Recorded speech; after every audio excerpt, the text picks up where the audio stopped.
Hello everyone and welcome back to the channel again, and thanks to all the subscribers and all the new subscribers as well for joining the Trinity family of subscribers. Now I'm very thankful for all the thumbs up like button that you guys have been hitting because that really helps with the visibility of the channel on YouTube. Now today's topic is going to help you understand who to look for to hire your first worker, how do you get a free worker, as well as how do you feed your workers. Okay, apart from that, it's going to show you how to house the workers, how to go about telling the workers which road to take and where to gather the materials. Now you may think that this is a whole chunk of information. Yes, it is, but I'm going to break it down in simple step-by-step tutorial method so that you can follow one step at a time. Okay, if you have any questions, any doubts, anything that you don't understand, well, you have the comment section at the bottom of this video. Post it down there and I'll be sure to get back to you as soon as I can. So without further ado, I'm going to start off this video. First, we are going to find that NPC, alright, that character that will provide us with the workers. Okay, so let's go. For beginners that are not familiar with all the NPCs in town, what you will want to do is look at the top right of your screen, or somewhere at the top of the screen there is this NPC finder icon. Okay, what you want to do is left click on it and look for this worker icon. You can left click to show the path which is on the minimap here, or you can right click and it will run towards the NPC automatically without you having to do anything. So the first thing we want to do is look for him, which is over here. I'm in LT Nova, by the way, okay, because this is the only town that I haven't fully developed yet, so I can actually show you guys this demo here. You want to interact with him, and once you interact with him, there's this option called contract workers. You want to left click on it, and it says it costs 5 energy to hire a worker. The current energy you have is 56, so you want to click yes. Once you click yes, it will show you the worker of the day. Now, there are 3 kinds of workers. I'm going to explain the pros and cons of each of them, okay? One important attribute of any worker is actually the stamina, okay? For beginners, you may not be tending to your workers so regularly, or if you're a busy working adult, you don't have much time to tend to your game, then stamina is one thing you want to keep a lookout for. The higher the stamina means the longer the worker can work without you having to recharge the stamina. Okay, recharging your stamina, basically you can feed him with beer, you can buy it off the market, or you can cook beer yourself. So I'll cover that later. Now, the work speed and movement speed, right? For giant workers, usually they are slow in movement, but they are high in stamina. So you want to take note, okay? Giant worker, high in stamina, slow in movement. So if I were to hire the worker now, I click yes, I will hire him. So I can go back to contract workers again, need 5 more energy. Goblin worker wise, they are low in stamina. That means you have to refill them very often, but they are very fast in their work speed. So it really depends on how often you can tend to your workers. Okay, so if you are to hire the worker again, you can click hire and then you can hire this worker directly. Alright, so at the same time, if you were to go to your worker list right now, you should have this icon on the top left right now. Once you have one worker, you will have this. Okay, so when you have this worker list, you can scroll through, alright, your entire worker list here, and then look at where your workers are. So right now I'm at LT Nova, so I'm just going to find LT Nova right now, and I have these 2 workers, the giant worker and the professional goblin that I have just hired. If I want to fire them, I can actually click this fire icon and I can fire them. The reason why I'm showing you guys this is because if I try to contract workers again now, it says you cannot hire any more workers. Additional lodging is required and I don't have lodging. This brings me back to 2 points. The first point is this: you must have lodging in the town where you want to hire the workers. The second point is a good news. Every town that you go to that has this work supervisor NPC, you actually get 1 bonus free worker without the need to having lodging. Okay, so what is lodging? You press M on your world map and then you click the so-called icon and you go into this so-called zoom in level of the town where there's a lot of houses. Okay, The blue one is the ones that you can buy. The gray one is because you need to buy this before you can buy the gray one, alright? The white ones are the ones that you have already purchased, okay? It's very, very straightforward. So now, how do you buy a house? All you need to do is click on it, and you can see the functions. You can buy it as a storage, buy it as a fish factory, buy it as a residence. But what you want to look for is lodging. So a quick way to filter is to go to this top right corner. Okay, you scroll down to lodging and you select it. So these are the units that you can buy for lodging. And for this wise, right, I'm going to cover all the advanced buying of houses in the next guide. But for now, I'm just going to go in to this one and quickly buy the lodging. So I'm going to select lodging and press purchase lodging right now. It's going to take me a minute or so. So I'm going to skip right now to the completion of this lodging. Okay. So once the purchase is actually complete, some of the lodgings will have a black little triangle. This means you can use the level up button to level it to the next level, which will give you more workers. Okay, I'm not going to do that for now. Now, with a lodging means I can hire another worker. So I can go in right now and click contract workers and start to hire the worker.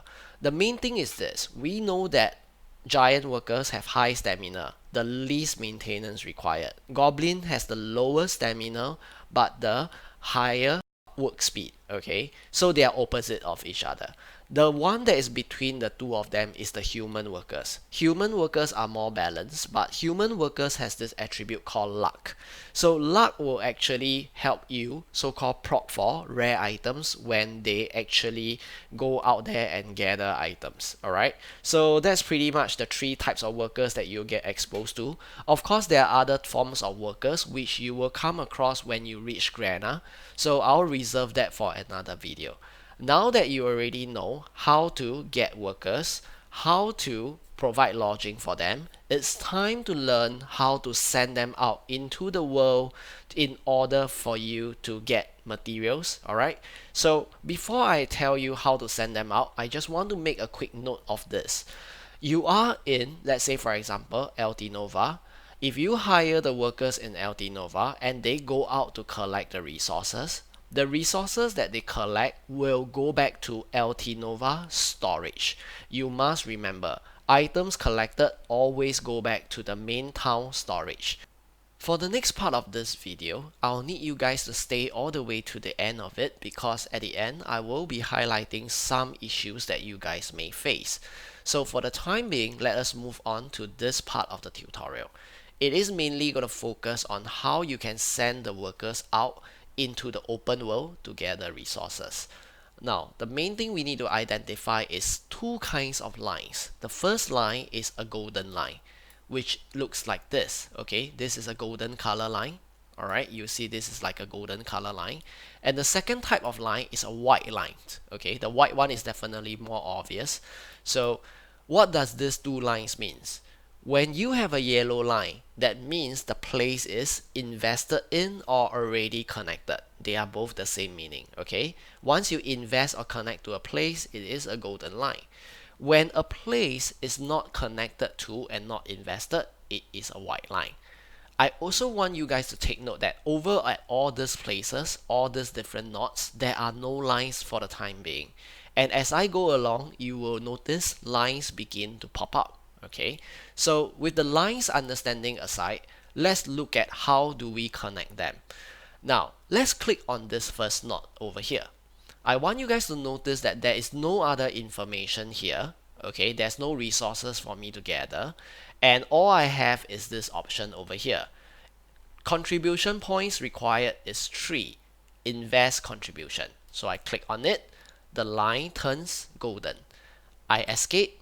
This line is now a golden line as well. That means my town is connected to this first node. Okay, now you will realize that there is a new white line appearing. This new white line symbolizes the next possible direct node connection. Alright, so before I move to that, I'm going to tell you guys how to look for resources. For example, I'm going to click on the next possible landmark and it says lumbering. Okay, this means I can collect timber. Okay, my workers can collect timber here. I'm gonna click on this one right now. It says I can do gathering and I can do timber as well. So I have two possible nodes that I can connect to. And I'm gonna show you two scenarios right now. Alright.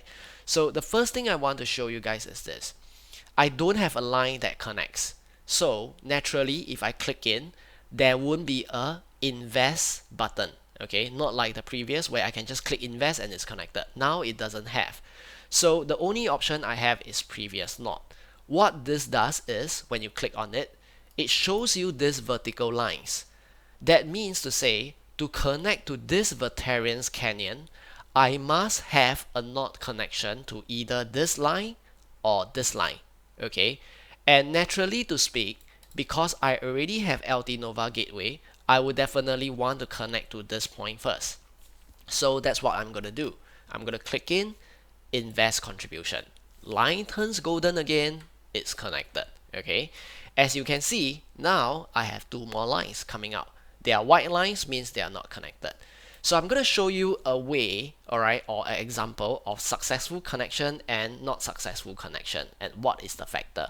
We're going to go to Veterans Canyon right now. Okay, so I'm going to invest contribution point, and you will see this ring turn golden. Okay, so it says I have insufficient energy. That's the problem. Okay, insufficient energy. It means to show that when you do connection of knots, this energy value over here is required. So do you stop because you don't have enough energy? The trick here is press escape, go to another character, alright, any character of your choice, and just wait for the character to load in.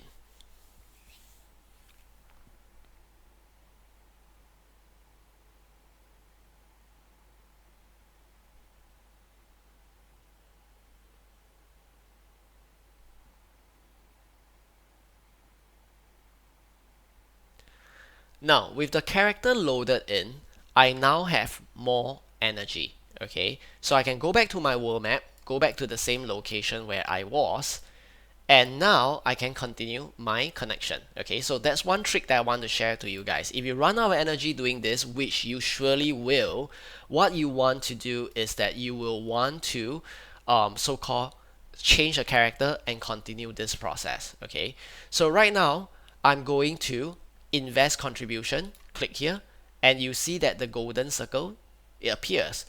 Now, how do I start connecting and sending workers to this node? Okay, you want to click in again one more time so that you get isolated to this lumbering node, and you want to invest contribution point. So now I'm going to show you the second problem. When I click invest, it says not enough contribution points. So these are the two examples. First, you will tend to run out of energy. Second, you will tend to run out of contribution points. So don't give up at this point. If it says you can't invest, what you can do is press escape. Perhaps you don't want to use this node for the time being, and what you can do is go to withdraw contribution. You click withdraw contribution, you click yes, it will turn back to a white line.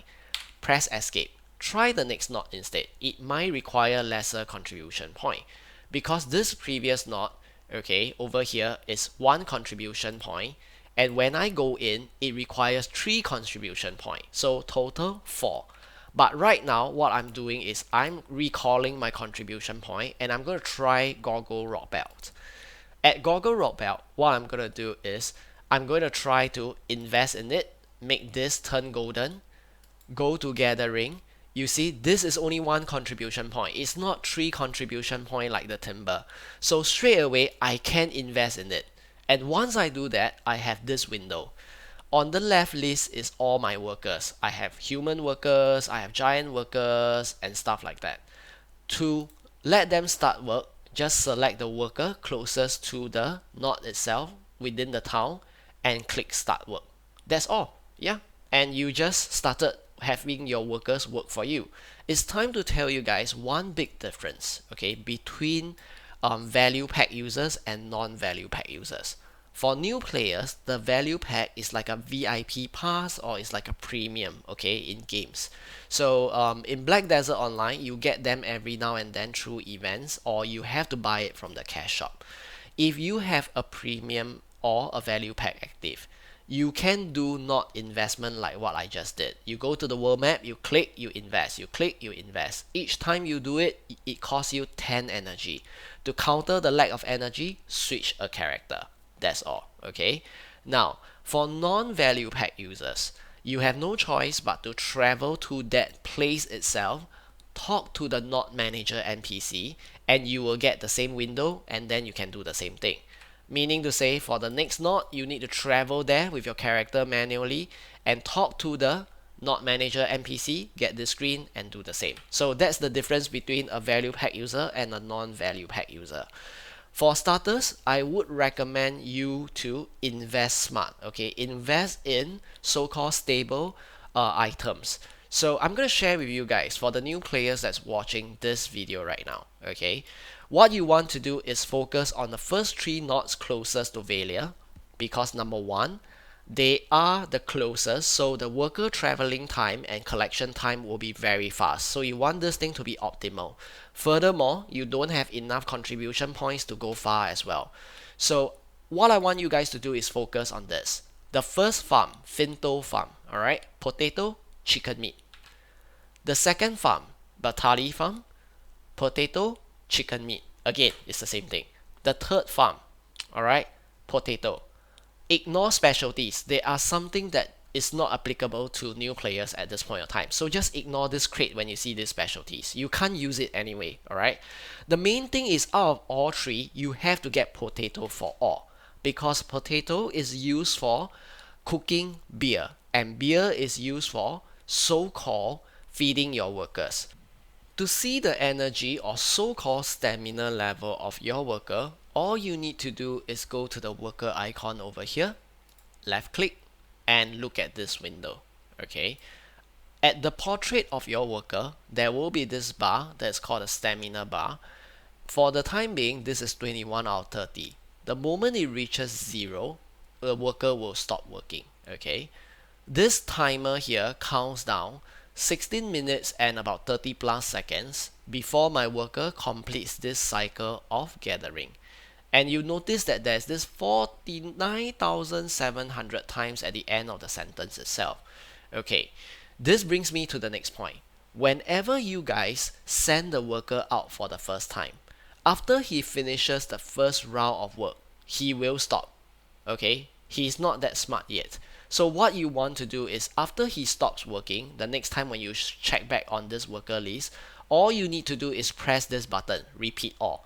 Once you hit repeat all, this worker will have a repeat of 49,700 times and blah blah blah. Okay, it will repeat almost infinitely. Okay, so this is the one button that you want to first press. The next button that you want to press is recover all. When you click recover all, okay, it will choose the beer item, or if you have different kinds of beer, it will be listed here for you to choose. All you need to do is press confirm. It will recover the stamina of the workers. The only condition is, of course, you have to have the beer item in your inventory, not your storage, not your marketplace. You have to put it on the character that you're going to feed the beer to the workers with. So I'm going to press OK, and it just feed all my workers. And usually each time I feed my workers, I'll click repeat all. I will just take this as a practice. Recover, repeat all. So for the rest of the information regarding worker promotion and all the grades, etc., I won't cover them in this video because it's too complex for the time being for new players, okay? And I will definitely cover that in a separate video in time to come. So here are a few important keynotes. Number 1, you need to go to the worker NPC in the town to hire the worker. If the town doesn't have this NPC, it means you can't hire any workers in this town. The first worker that you can get from each town does not require lodging. So this is a very special bonus for you guys. The more lodging you have set up in that town, the more workers you can hire in that town. All the materials that your workers gather go back to that town's storage, okay? Goes back to that storage. Now, the thing about going out for your workers is that you need to connect the path, the road, to each individual node so that your workers can travel. And after that, you need to go into that node and you need to go to the resource icon of that node and invest the so-called contribution one more time. Then you can finally click a worker and send it to work. Finally comes to replenishing or restoring the energy of the worker. When the energy of the worker depletes, you have two methods to restore the energy. The first method is buying beer off the market, okay, which I suggest for new players to keep it simple. While you're learning, you can just buy a few beer off the market and feed the workers. Now, the next one option, alright, I must say, is to cook your own beer. For the cooking of beer, I'm having this guide that is going to release for basic cooking for new players, and that first item is going to teach you guys is actually cooking beer. So stay tuned, it's going to come out within the next few days, I promise you guys this. And once you watch it, you will be able to cook beer and take the items that you're cooking to make more money, and from there feed your workers at the same time. So the cooking will come hand in hand with this guide. In order not to miss that cooking guide, alright, that teaches you how to make money, what you need to do is, at the bottom of the video right now, click the red subscribe button. And more importantly, there's a bell beside it. Click on it and set the setting to all, okay? So that when my video drops, you instantly get the notification. Now, I need you guys to do me one last favor. If you find this video helpful in any point, alright, in any sense, please look at the thumbs up icon. Help me just click on it. Just give it a thumbs up. It will help the channel a lot, okay? So I really hope you guys can help me with that. And without further ado, I'm going to end this video here. I wish you guys a good day, and I'll see you guys in the next video. Bye bye.